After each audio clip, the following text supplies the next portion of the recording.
আসসালামু আলাইকুম। চোর, পাটপার, সন্ত্রাস, চাঁদাবাজ, লুটেরা শ্রেণী সব এক হয়েছে আবারও বাংলাদেশের সাধারণ মানুষকে শুষে খাওয়ার জন্য।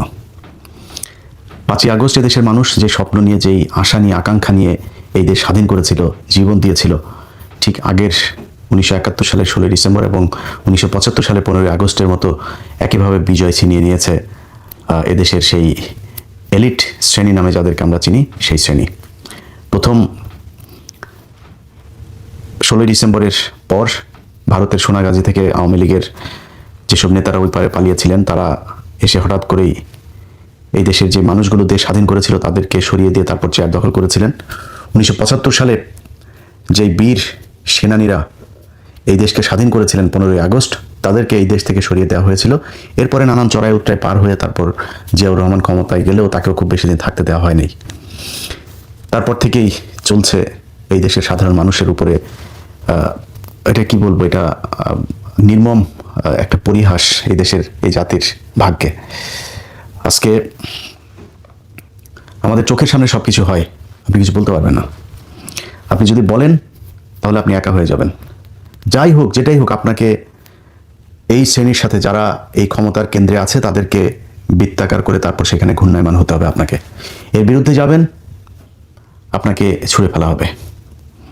গেল 1.5 বছরে সবশেষ যদি আপনাদেরকে বলি, পিলখানা হত্যাকাণ্ডের একটা বিশাল ঘটনা তো এই দেশে ঘটেছে, তাই না? এবং সেটা নিয়ে একটা কমিশন গঠন করা উচিত ছিল। সে কমিশন গঠন করতে চায় নাই। আমরা ব্যাপক চাপ দিয়ে অনেক কথাবার্তা বলে টলে তারপরে, এখন হলে সেটাও করতো না, তখন তো তাও কিছুটা চাপ ফিল করতো, এখন এটাও করে না। এখন হলে করতোই না, যা বলে বলুক, এটা বলতে দেওয়ারে। এখন তখন করেছিল, করার পরে দেখেন এই যে সময় চেঞ্জ হলো, কমিশন একটা রিপোর্ট দিয়েছে, সেই রিপোর্ট তারা প্রকাশও করে না, সেই রিপোর্ট অনুযায়ী কোনো ব্যবস্থাও নিচ্ছে না। তো কমিশনের আপনার এটা করতে দেওয়ার দরকার ছিল কি? করে লাভটা হলো কি? এই দেশের আলেম সমাজ যাদেরকে এখনো পর্যন্ত জেলখানায় রাখা হয়েছে, তাদের নতুন করে আবার ফের জেলে নেওয়ার জন্য, এবং যারা আছে জেলে তাদেরকে এখনো আবার মানে আটকে রাখার জন্য নতুন করে সন্ত্রাস বিরোধী আইনের সেই মামলাগুলোকে জীবিত করা হচ্ছে। কেরানীগঞ্জে প্রথম আলো, অ্যান্টি টেরোরিজম ইউনিট পুলিশের এবং সিটিটিসি এরা মিলে ডিজিএফআইয়ের একটা চক্র কেরানীগঞ্জে, তাদের পূর্বের এক অভিনেতা আছে আলামিন নামে এক ব্যক্তি, তিনি এই বিভিন্ন মাদ্রাসা খুলতো, সে মাদ্রাসা খুলে নিজের মতো করে সেখানে কিছু ওই পোটলা পাটলি, বোমা টোমা হাবিজাবি বানানোর যে জিনিসপত্র আছে, এই ধরনের জিনিস নিয়ে রাখতো। নিয়ে রেখে তারপরে একটা বোমা মারার, মানে হঠাৎ করে ছোটোখাটো একটা বিস্ফোরণ ঘটাইতো। এই মাদ্রাসার ভিতরে বিশাল বিস্ফোরণ ঘটেছে। তো সেই ব্যক্তিকে দিয়ে, সেই ব্যক্তি 2017 সালে একবার মাদ্রাসায় এই কাজ করেছে, 2022 সালে একবার করেছে। তাকে আওয়ামী লীগ কখনো জেলে বেশি দিন রাখেন নাই। বর্তমান সরকারের সময় সে জেলের বাইরেই ছিল, তাকে হঠাৎ করে তাকে দিয়ে নতুন করে আরেকটা সেই একই ধরনের অভিনয় করানো হলো কেরানীগঞ্জে। সেই ব্যক্তি আলেমও না, কোনো ইসলামী দলেরও কোনো কিছু না। তাকে দিয়ে এটা ঘটানোর পরে প্রথম আলো বিশাল করে 5-6টা নিউজ একটার পর একটা এই নিয়ে ডিসেম্বরের 26 তারিখের ঘটনা করে আবার ফের বুঝাইতে চাচ্ছেন। সেই পত্রিকার খবর হয়তো আমি কি বলছি আপনারা বুঝতে পারছেন, হয়তো অনেকে দেখেন নাই। আপনারা না দেখলেও এগুলো কিন্তু দূতাবাসে পাঠানো হয়েছে। ডেইলি স্টার, আবার প্রথম আলো এটা তো আবার ইংলিশে করে, ডেইলি স্টার হুবহু ওই নিউজই করে, ওইটা পাঠানো হয়েছে দূতাবাসে। দূতাবাস দেখছে 25 তারিখে তারেক রহমান দেশে ঢুকলার, 26 তারিখে আবার ফের শুরু হয়ে গেল। এই যে আপনাদেরকে যত তেলবাজি করছে না প্রথম আলো, ডেইলি স্টার, আপনারা এদের চেহারা খুব ভালো করে জানেন, কিন্তু ভুলে গিয়েছেন। কারণ কি? ওই সেই লুটেরা, চাঁদাবাজ, ধান্দাবাজ, টেন্ডারবাজ সব এক হয়েছে, আবার ফের লুটে পুটে খাওয়ার এক নতুন বন্দোবস্ত শুরু হয়েছে। এটার বিরুদ্ধে কথা বলবেন, আপনি কোনো জায়গায় পাত্তা পাবেন না। আপনাকে সব জায়গা থেকে বন্ধ করে দেওয়া হবে, সব জায়গা থেকে আপনার গলা চেপে ধরা হবে। আপনি যেন মানুষের জন্য, এই দেশের কোনো রাজনীতিবিদ, কোনো কেউ যারা ক্ষমতায় ছিল, কেউ কোনোদিন আপনাদের জন্য, এই দেশের মানুষের জন্য কিছু করে নাই। এই যে আমাদের দেশে বন্যা হয় না, এই বন্যাটাও রাজনীতিবিদদের জন্য আশীর্বাদ। বন্যায় আপনার সব কিছু হারায় যায়, কিন্তু আপনার এলাকার চেয়ারম্যানের ঘরে আগের চাইতে আরও বেশি সম্পদের পাহাড় হয়। আপনার এলাকার যে ইউএনও আছে, আপনার এলাকার যে ডিসি আছে, সবার ঘরে ঘরে টাকা। সবচাইতে বেশি লাভবান হয় দুর্যোগ ত্রাণ মন্ত্রণালয় আছে না, এদের পুরো পরিবার দোয়া করতে থাকে পুরো সারা বছর, কখন বন্যা আসবে, বর্ষা আসবে, জলোচ্ছ্বাস হবে, ঘূর্ণিঝড় হবে, এদের ঈদ লেগে যায়। আপনার চিকিৎসার জন্য আপনাকে সরকারি হাসপাতালের ওই বেডের নিচে যে জায়গা আছে, ওইখানে স্বেচ্ছেতে জায়গায় পোশাক পায়খানার মধ্যে আপনারে ফেলে রাখা হয়েছে। আপনার ট্রিটমেন্ট হইলো না হলে এটা নিয়ে কেউ চিন্তা করে নাই, কারণ তাদের পাতলা পায়খানা হইলেও সোজা সিঙ্গাপুরে যাওয়ার ব্যবস্থা করা আছে। এটাই আমার সেই দেশ। সেখান থেকে মনে হয়েছিল যে আমরা বোধহয় বের হয়ে একটা সুন্দর একটা জায়গায় যাব, কেউই চেষ্টা করে নাই।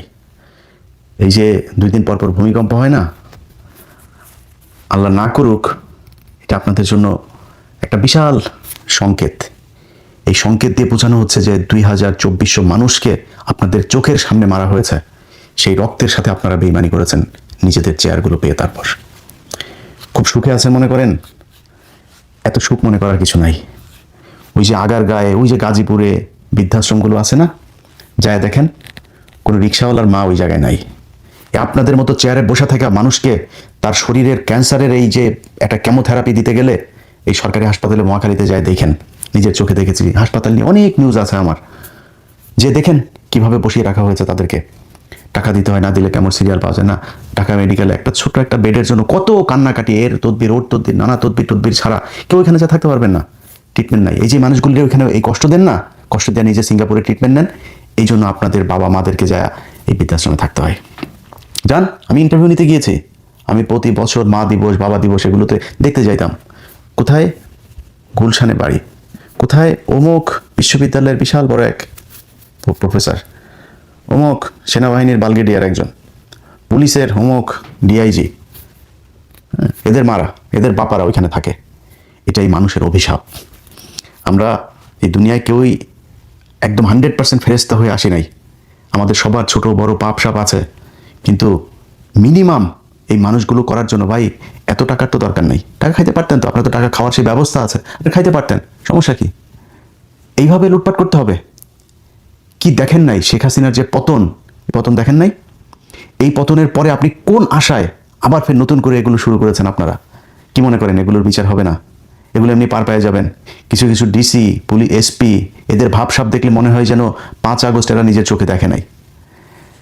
আজকে এই যে জোর জুলুম করে বিভিন্ন জায়গায়, আমি কোনো দল টলের ব্যাপারে বলছি না, এক দলের ঋণ খেলাপি তার প্রমাণ আছে, তারে মনোনয়ন বৈধ। একজনের ছোট্ট একটা নামের বানান ভুল, বাদ, ওইটা ওনাদের যেমনে মনে চায় তেমনে করছেন। 5 আগস্ট দেখেন নাই? ওই যে সিরাজগঞ্জের ওইখানে এক থানার ভিতরে কয়টা পড়েছিল দেখেন নাই? কিন্তু আপনাদের চোখের সামনেই ঘটেছে। সো আপনারা যদি মনে করেন যে সামনে যারা ক্ষমতায় আসবেন তারা আরেক শেখ হাসিনা হয়ে যাবেন, বাংলাদেশের মানুষ এটা খুব সহজভাবে মেনে নেবে না, এবং মানুষ এখন মানবেও না। এত ক্ষমতাশালী না, মানে হাসিনার পিছনে সারা পৃথিবী ছিল, এটা সত্যি কথা। এই যে মানুষ যে আলেমদেরকে মারতো না, মেরে মেরে মেরে মেরে তারপরে এই দেশটাকে বানানো হয়েছে একটা জঙ্গি রাষ্ট্র। এই জঙ্গি রাষ্ট্রকে বাঁচাইতে হলে কি করতে হবে? শেখ হাসিনাকেই রাখতে হবে। যদি না রাখো তাহলে তোমরা কিন্তু ওই দেশ কিন্তু জঙ্গি ধরে নিয়ে যাবে, এরকম এক চিত্র তুলে ধরা হয়েছিল। পাশের শক্তিশালী দেশ ভারত সর্বোচ্চ সাপোর্ট দিয়েছে তাদেরকে। আপনারা কোন দল, বিএনপি বা জামাত, যে আসেন আপনাদেরকে দিবে? করেন নাই, ঠিক করেন নাই। নিজেরা ঠিক হবেন এরকম কোনো আলামত নিজের চোখে দেখছে না। সব জায়গাতে একই অবস্থা, যা মনে চায়, যার যেভাবে মনে চায়।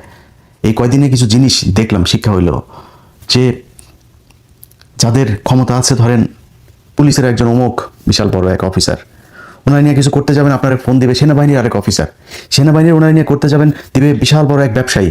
সব একই চক্র। শুনবেন না, ওই সেনাবাহিনীরটা শুনবেন না, পুলিশের বিরুদ্ধে বলতে গিয়ে পুলিশেরটা ব্যবসায়ীর বিরুদ্ধে শুনবেন না, ওই ব্যবসায়ী খাবে আপনার কাছে, পুলিশেরটা শুনবেন না, তাহলে সেনাবাহিনী, মানে আপনাকে এই চক্রের ভিতরেই থাকতে হবে। এই চক্র থেকে বের হবেন, আপনার জীবন শেষ। আপনি জীবনে কোনোদিন শান্তি থাকতে পারবেন না। বহুত কিছু ভাই, এই যে দেখেন না, এই যে জুলাই যোদ্ধা, এই যে সুরভি নামে এক মেয়েকে আপনার করা হলো, মেহেদি নামে একজনকে আপনার গ্রেপ্তার করা হলো। গতকালকে আমি বাংলা ভিশনের নিউজে দেখলাম, সেই নিউজের মধ্যে লেখা যে এক জুলাই যোদ্ধা, তাকে খুঁজে পাওয়া যাচ্ছে, নিখোঁজ জুলাই যোদ্ধাকে পাওয়া গেল মাদক নিরাময় কেন্দ্রে। তো আমার কিউরিওসিটি জাগলো যে আসলে ঘটনাটা কি হয়েছে এখানে। আপনারা এবার খোঁজ নিয়েন, যারা এনসিপির ভাইরা আছেন, কারোর পক্ষেও নাই ভাইয়ের বিপক্ষেও নাই, ভাই বলে টোলা আর কারোরে খেপাইতেও চাই না, কারণ আমি